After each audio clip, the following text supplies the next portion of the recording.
Do you know what it feels like to be in an unhealthy relationship? When I mean an unhealthy relationship, like, you know that feeling when you meet a guy for the first time? You're not going to write it on the forehead. It's not going to be printed. And sometimes I wish I had this power that when I meet a guy, I would just want to scan through his heart to know if it's toxic or not.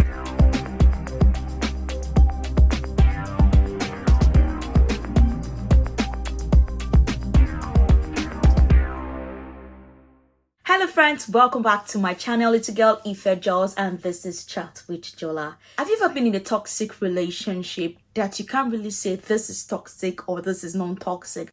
That you're finding it so difficult to come out of it? I'm going to share my experience with you all about my experience in toxic relationship, the signs I spotted, and how I was able to leave that toxic relationship. Because honestly, when you are in a relationship that is unhealthy, it's going to drain you mentally, physically, it's going to affect you. And sometimes you end up falling victim of domestic violence. This guy has this authoritative nature that I spotted. I'm like, oh my God. Okay. This is not really enough for me to say is this. Then we began this relationship. We started smoothly. I was searching for an apartment. He's a controlling type of person. He wanted me to stay around his area where he could have access to where I am. He found a place to stay, yes, which I made the payment. After making this whole payment, do you know that this guy will not come? He calls my name downstairs, like he's the landlord of the house. You know, he had this controlling behavior that I was like, this is not, I was becoming scared because yeah, he's older than me. I was just feeling maybe because of that age gap and all that. He's older than myself.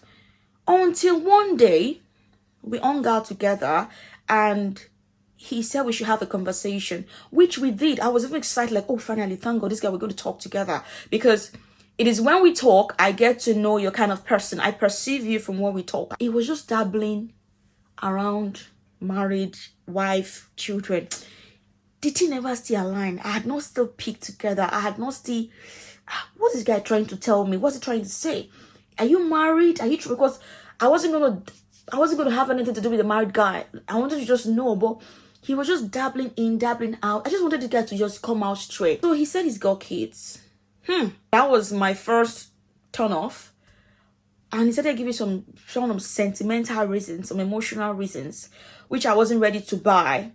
And I needed, because I would make my research. I wasn't ready to buy. So he started talking, but I wasn't still comfortable. But I know that this guy had this, there was this anger. There's this anger that when it comes on him, he can't be controlled. You know, when he talks, you could see his eyes. He has a small eye, but his eyes go so deeper. You know, he couldn't control it. And this thing really scares me a lot. I'm like, oh my God. Then I was like, I think I was 24, 25, like 30 something. And this guy's reason for meeting me just for him to marry another person. He wants to get married. I know then I had this mindset of I was going to get married. I want to get married early. That was my own mindset. And you know, one thing about toxic people, about someone, a toxic guy rather, there's this part of them that could be nice, and there's this other part of them that you have to be careful and watch. You know, that was the part I was really focusing on, because I had read things. Thank God I had read books on relationship. I know things on relationship. So I was able to focus on, I don't want to give excuses for this guy's actions. No. I don't want to give excuses. Even, do you know that there was a time this guy came to my house as early as 6 a.m. one day to check if I had a man in my house. He came that morning and I was reading my daily manna and he didn't even say anything. He just sat in front of my door. He opened, you know. I opened the door. I was shocked seeing this guy. When they checked the bathroom, when they checked behind the door, this guy opened my wardrobe. Oh my God. This guy opened my wardrobe to check if there is somebody. So if you had seen somebody, what was the next action? Was the question I was asking myself. They was like, I should check on you. Maybe there's a guy in this place. Guys, I was really scared. At this point, I was scared. Like, what have I gotten myself into? I didn't know who to talk to. I was just assuming, I was just giving excuses for a lot of things. I was seriously scared. Now, the last straw that broke the camel's back, the worst part of my experience on this fateful day. Hey love, how you doing? I'm fine. Baby, I'm this kind of caring person that I'm caring to the fault. Hey baby, what's up? How you doing? You're sounding tired. Oh yeah, have you eaten? No. What would you like to eat? Beans and plantain. Oh, lovely. I could just go to the market to make you something. It's not like you gave me money. Shebi is love. I'm doing like wifey. When I say, yawo wa. Our wife, our nonsense, our wife. Me say, to enter my own head. Do you know, after I'd prepared his food, I'd done everything, went to the market, do wife material, I made plantain, made beans. Because he said he went out and, the way he knocks, Ife, from the gate. Open this door. From the gate. That fear, I quickly went to open the door from the gate and he went upstairs. My neighbors were like, oh, wow, who this one now, show? He now brought in two of his friends. One, his brother and the brother. We're three. And the food I made was just for myself and him, for him to come over to relax. Do you know that I served him this food? Others ate and I really appreciated. Thank you so much for the food. This guy said he wasn't ready to eat. Oh, fine, that's okay. Maybe you're tired. He wasn't ready to eat. This was around 4, 5, 6. His friends left, the brother and the other friend left. When it was 9 o'clock, and I was asking him that, baby, what would you like to do? Do you mind if I make, love can't be stupid, that stupid love. When it was 9 o'clock in the evening, do you know this guy told me he wanted to eat Indomie? I don't go out when it's past 7 and all that. So he said, I'm like, want to eat Indomie how? By this time now? Should have been asking you since morning about what you want to eat, that authoritative nature in him brings out the beast in him. Do you know what? I'm not going to say anything. Then I picked my phone, started chatting with my friend. I gave the distance that he was far off and I was just here. I gave that data, which I was just communicating with my friend because I was getting really pissed and angry. I was just trying to be calm. That was how this guy stood up and said he will slap me. Guys, I'm like, wait. You said you want to slap me. I just said one word. I said, I don't want to mention his name. I said, see, they're not going to see you for a bad. I didn't know where that bravery came from, rather. I didn't know where that thing came from where. I'm just like, because it had gotten here. Then it was becoming really, that beast in him was already coming out. I could see it in his eyes. I was scared. I went outside. When I locked the door, I had to knock on my neighbor's house. I said, bros, this guy wants to do something to me. Please, anything that happens, please beat him.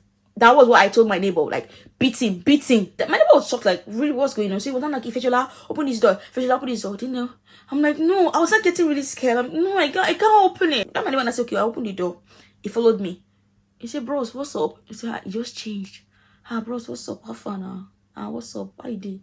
Babe, what's up? What's wrong? The guy just switched from A to 100, like A to Z. I'm like, yeah, I'm okay. But you could see the fear. I was trembling. I was crying. I couldn't because I know what this guy could do. This guy had already removed his belt. Like, this guy could have beaten the hell out of me. I got to find out that this guy, he beat the wife, or he dealt with the wife, physical abuse. He used the belt on her.